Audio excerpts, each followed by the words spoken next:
Hello, hello, food friends. It has been a moment since I have done a solo episode, and I'm so excited to be on here today, talking to you guys about what's been happening the last few months, what's been happening inside the Healthy Food and Beverage Group, but more importantly, what I'm seeing happen within the packaged food and beverage industry right now. We are in October 2023 right now, and there's a lot of shifts that are happening right now. I am seeing it with food brands all the time. I have the opportunity to speak with food founders each and every single week who are in various different stages of growth in their business. But there are definitely some common threads. I'm seeing so many people going through shifts right now, and it makes sense. We've had a lot of change in the industry, in the world, in the last few years, and it has had people reevaluate how they operate their business, how they operate their lives, and what is it that they are really doing all of this for. I know for myself, even, I've gone through so many changes in the past, let's say 6 months. We've had a brand new brand roll out at the Healthy Food and Beverage Group, which I am so proud of. I absolutely love how the brand looks right now. Our values of real food are very much embedded into our identity right now from a visual perspective. And I just love what our design team has done with this. We have a design team that is in house here, which is something I'm so proud of. As many of you know, and I joke about, I am your brand strategist. I can help you with your growth strategies. I will be your growth strategist. But if you want me to design something, I am not your person. But we do have an incredible design team here that actually does do that. And while they typically apply those designs to other people's businesses, I had them kind of revamp ours as well to be more aligned with where we are right now and where we are going and the type of food founders that we are working with. So that has been a big shift. I've also just been growing and expanding the team here at the Healthy Food and Beverage Group to bring on some really incredible people from a design perspective, from a back end support perspective. And there will be more of this, which I am excited about as we continue to grow. And we grow by helping as many food and beverage brands that we can out there in the best way that we know possible. And that has been incredible. We have worked with some fantastic brands over the last 6 months of all different walks of life, right? Some brands just starting out, other brands that are already in the multi-million dollar range that are looking to expand. One of the things that is definitely common, regardless of what stage of business they're at, is this growth mindset that the food founders and the food leaders that we work with have. And that obviously resonates with me. If you guys have listened to the show for a while, if you follow me on social, which if you don't, definitely go find me over at Ainsley Moyer, you will recognize and know that I am all about a growth mindset as well, this continuous learning, continuous development. And it's no surprise that those are the type of food brands that I attract into my world and I end up helping on a larger scale. So those are some of the shifts that have been happening over here. But what's more important to you guys is what are some of the shifts that I'm seeing happening in the industry right now? We're going to talk a little bit about that, as well as we are going to dive in some of the really key pieces that are necessary right now in today's environment in the consumer packaged goods industry for you to apply to your business. So what are these? What does this look like? There's going to be 4 different pieces that we're going to talk about today in terms of what I'm seeing with food brands, and more importantly, what I want you to look at inside your own business. So as I'm going through these and sharing examples, I want you to take note of how can you apply this to your business? Am I applying this to my business? What could this look like for my business? And I really want you to ask these questions so that you can have this as really an episode that is setting you up for long-term success, regardless of what stage you are at. These principles that I talk about, you guys know if you've been listening to the show for a while or follow me in terms of any of the boot camps or events that I do, or again, follow me on social, you know that I talk strategies and principles. I am not about the fleeting trend of this trending audio reel or something along those lines. I talk a broader picture that is going to be applied to your business regardless of what stage you're at. So, regardless if you were just starting out, maybe you're listening to this because you are thinking of starting a food business, or if you are already in the multi-million dollar range and you are looking to expand your business, these will apply to you and you're going to want to just adjust them to make sure that they apply to what stage you are at. All right. So I have the privilege of working with so many different food founders. And one of the things that is really, really key right now that I'm telling everyone to do, and I actually just hosted a workshop on this a few weeks back, which was incredibly important because this is so key with what's necessary right now, is optimization. Optimization within our business, which is sometimes overlooked for that shiny object in terms of try this new marketing campaign, try to go get more stores, try to sell different with what you're already doing.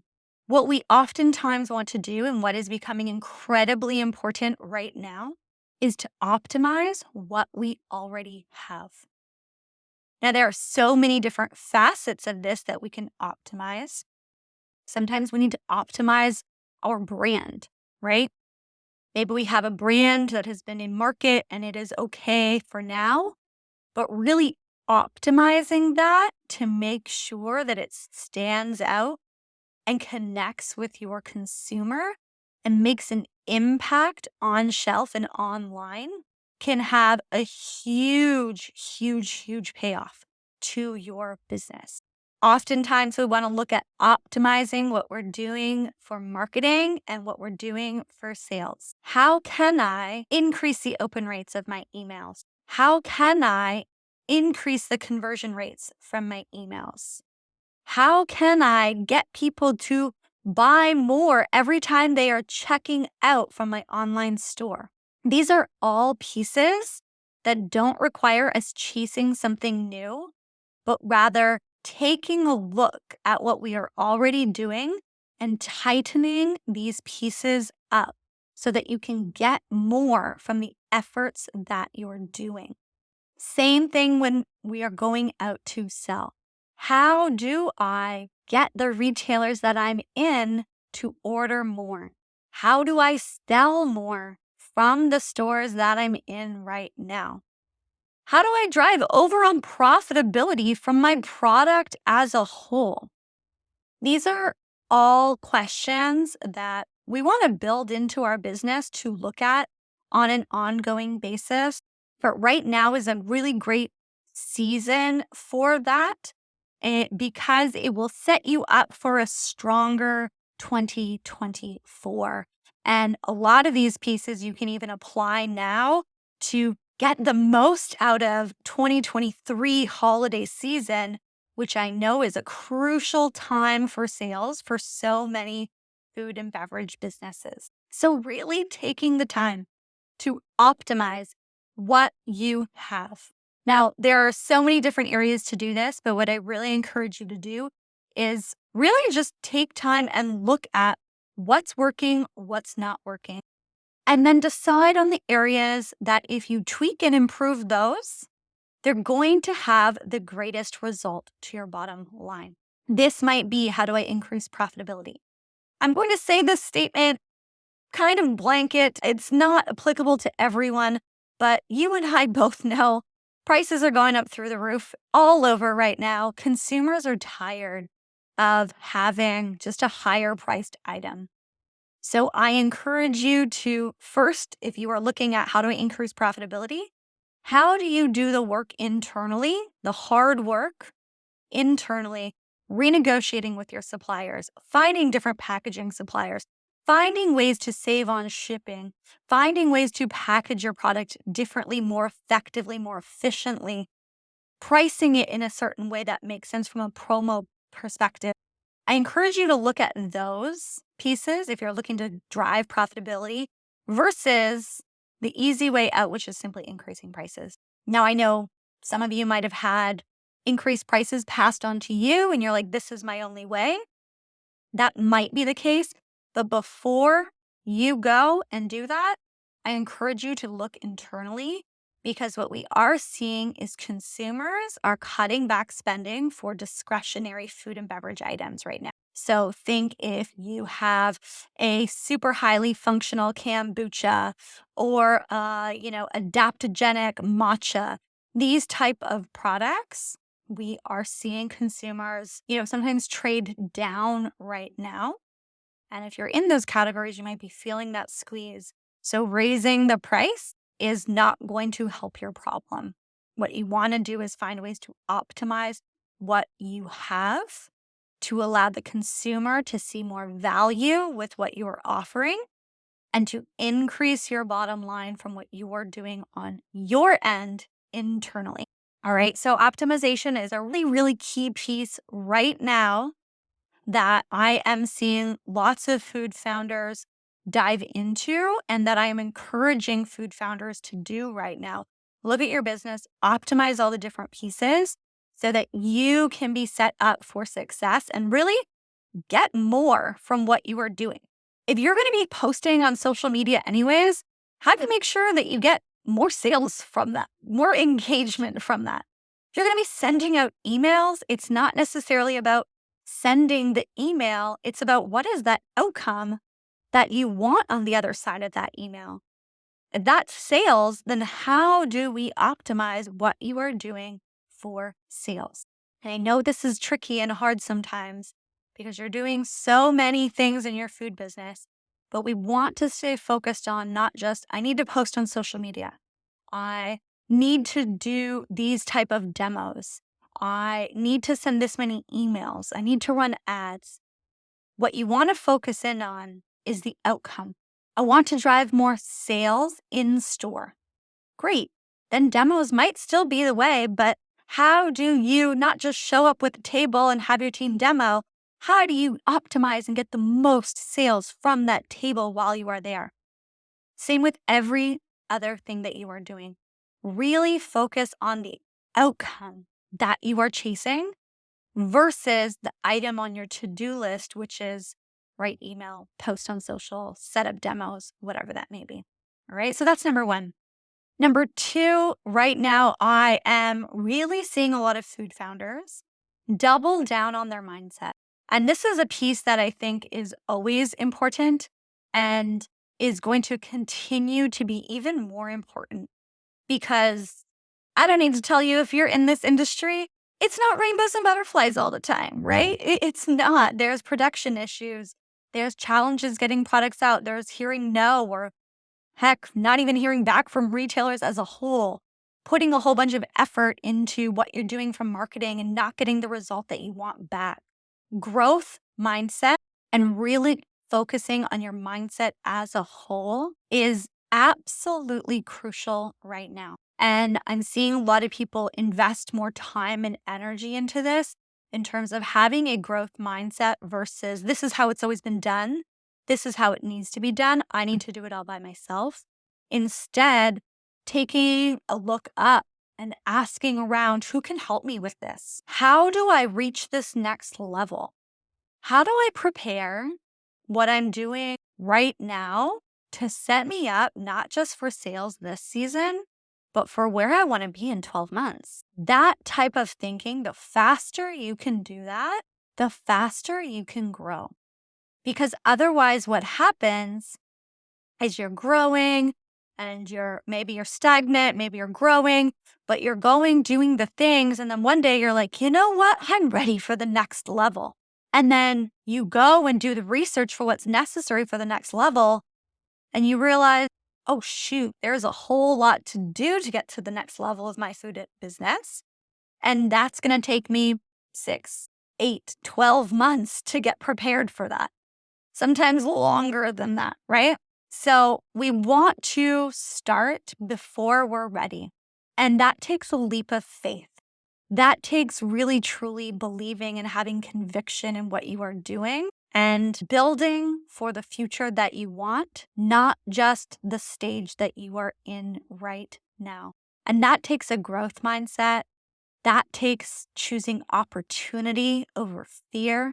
That takes stepping into the CEO of your business that you want to be versus purely operating from who you are right now. The fastest way to become the leader or the business that we want to be is to start acting like that person or that business right now.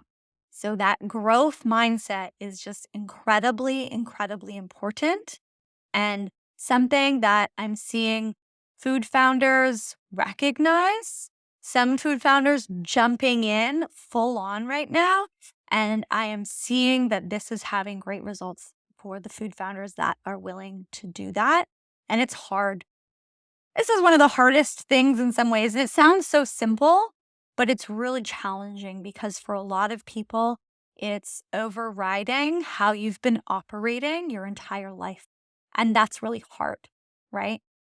That's why, when I work with food founders, we celebrate the new store listings, the largest orders, having months of sales that are larger than your entire previous year of sales, selling products out when they are just launching before they even hit the market, having sellout launches. We celebrate these things and we also celebrate the mindset shifts. I did this really uncomfortable thing and bought a whole bunch of ingredients when I typically wouldn't buy that many at once. But I'm doing that to get a better quantity discount. And because I know I'm going to sell through it, it's just a mental hurdle to get through that. We celebrate that. We celebrate the doing the hard work to shift co-packers, even though you might not need to right now, but you might need to down the road. We celebrate having the hard conversations with teammates to allow your business to grow. We celebrate the milestones in business and life that are representing the internal shifts and changes happening just as much as the external outcomes that you might be receiving. So having that growth mindset is really key and definitely something not to be overlooked. The third piece that I'm seeing right now is a lot of people are like, I don't want to waste time. People are very much feeling if I'm going to do this, I want to do it right and I want to do it as fast as possible. Let's go. Before, there were maybe a lot more food founders that I would see that were toying with their idea, tinkering with it here and there, dabbling for years and years sometimes. And there are still food founders out like that for sure. But there's this new surge of food founders coming to market that are like, let's go. I don't want to wait. I want to be in Whole Foods as quickly as possible. I want to be reaching that $1 million mark as quickly as possible. I don't want to go the slow way. I want to go big and I want to go fast. And that is awesome. Awesome for the food founder and awesome for the industry, right? If you have a product out there that helps serve the market in one way, shape, or form, which I'm pretty sure if you're listening to this, most of you, if not everyone, that is what you have. Why hold that back from people, right? There are people out there waiting for products like yours. There are people out there that are having to choose inferior products because they don't have options that your product can solve. So the fastest way that we can get your product to market, the more lives you can impact in the biggest way. And in a way, it's kind of selfish to keep it small for so long. I know that's an interesting way of looking at it, but there are people out there waiting for this that are thinking that they don't have a solution, that are struggling to find solutions, that are maybe spending hours at home trying to make a solution that is inferior to yours. And they're like, gosh, I just wish something like this was on the market. Your product serves those people. And a lot of people right now are recognizing, heck yes, let's go serve these people as quickly as possible. Why am I wasting time taking the slow route when I can fast track it, when I can take the elevator, when I can go quickly to make this happen? So this is something that I think is fantastic. I absolutely love this. I love people that make decisions really quickly, that are like, yes, let's go. I want to bring this to market as quickly as possible while reducing my risks. I don't want to make costly mistakes. I don't want to do timely mistakes because that doesn't serve them or the person on the other end. This is where I end up working privately with a lot of people, or people join the inner circle because they're like, I want to go quickly. I want the answers. I want to figure out what I need to do. Let's go. And then let me go and execute. So there is this real momentum right now and this real push with a lot of food founders being, I'm going to say, impatient with taking the slow route. And I mean that in the best way possible. Like, why do you want to take the stairs to the success that you're looking for when you can take the elevator, right? If you can get guidance to figure out how to get to where you want to go, if you can understand where the roadblocks are, where those pitfalls might be, and you can override those, why wouldn't you? And this actually ties into the growth mindset, right? They go hand in hand. So it's great. We're seeing a lot more people with this growth mindset right now. And as a result of that is people being like, let's go. I don't want to waste time. Let's make this happen. Let's bring this great product to the market. Or if they're not in market already, some of them are just like, I've been at this level for so long. I don't want this anymore. I want to really fast track this. There's this great pressure right now in a good way. Pressure is not always a bad thing, right? We get beautiful diamonds made from pressure. So pressure can be a really great thing. There's this great pressure pushing a lot of fantastic innovation and food founder success in the industry right now. And the fourth piece that I'm seeing a lot of right now is people doubling down on brand. Because we are seeing prices of products go up a lot, brand is something that we can double down on. And I'm seeing a lot of people who are choosing not to simply pass on those additional costs to their consumer. They are doubling down on brand. And even some of the brands that are increasing their price, they're saying, hey, if I'm going to be charging more, my brand better be really tight. It got to communicate premium if I am going to be charging premium prices. And having a really strong brand, one that looks the part, one that speaks the right language, one that really connects with consumers' purchase motivators. This is a way to have brands not compete on price because you are allowing your brand to stand in a league of its own. So when they can't compare your brand to the 5 others on shelf or the 10 others online because they see you as unique and different and offering something from an outcome perspective or a benefits perspective or a feeling perspective that no one else can offer, you're in a league of your own. And that is where you want to be with your brand, right? It's the brands that don't have a really strong brand sometimes that struggle the most when it becomes a price war, right? Which we see in certain categories. We're seeing that happen right now. If you don't have a really strong brand, people are going to question, do I really want to pay that much more for this product? Is it really worth it?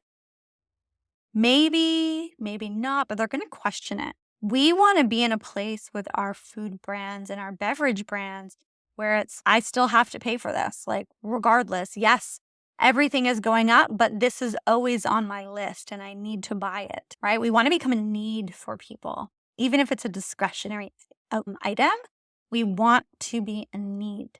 And you do that through brand. And so now is not the time to be for everyone.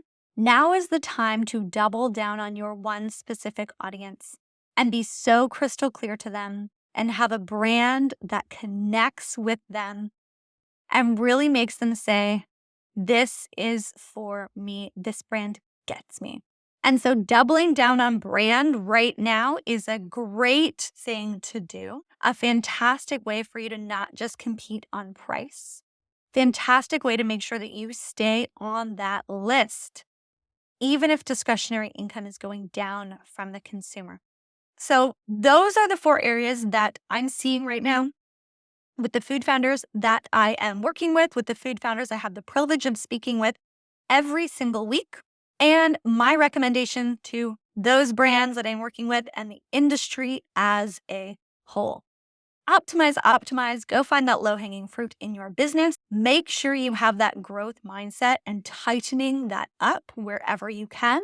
Be quick, right? Stop wasting time when we don't need to. Let's go. Let's make stuff happen in our business. The faster you can go to market, the faster you can expand, the faster you can capture those new store listings, those new consumer homes, the better it is, not just for you, but for the market as a whole. And number 4, doubling down on your brand. For some of you, that might be a visual brand identity. For others, it's simply your messaging. It's simply standing really firmly in who you are and how you want to show up in the world. So those are the 4 pieces. I want you guys to take those, apply them to your business. And if you are applying these, shoot me a note. Let me know. I want to see how you're applying the learnings from this podcast to your business. You can find me over on social. I am at Ainsley Moyer, and you can always find me there. That is it for this week, food friends. We'll be back in our next episode with another great food founder sharing their journey of how they are growing their business, how they got to where they are, and the obstacles that they have had to overcome along the way, and the obstacles that they're seeing in their future growth. Have a beautiful day, food friends, and I will catch you on the next episode.